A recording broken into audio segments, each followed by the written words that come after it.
Ngayong araw na ito, gagawa tayo ng suman. Wow! Para sa merienda mamaya.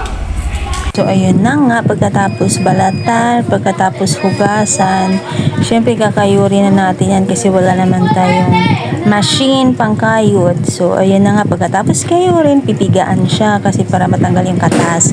So, ayun na nga siya guys, yung mga pinigaan na. So, syempre, titimplahan.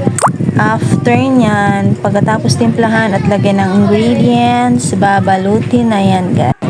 Balutin mo ako ng hiwaga ng iyong pagmamahal. Oo guys, so babalutin na ng dahon ng saging. Uy, binili din yan sa palengke. Baka akala nyo hiningi lang yan sa kapitbahay.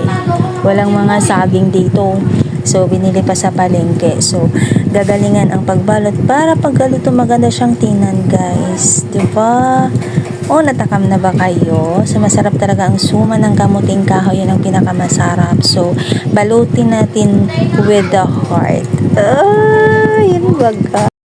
So, ayun na guys. Hinalang na nga natin para ito'y maluto na. So, excited na ba kayong lahat para kumain na ng suman? So, ayun na nga guys. Excited na din kami. 2,000 years later. Guys, ayun na yan guys. Luto na ng aming suman guys. Suman, kamuting kahoy kayo dyan. Lulululululululululu.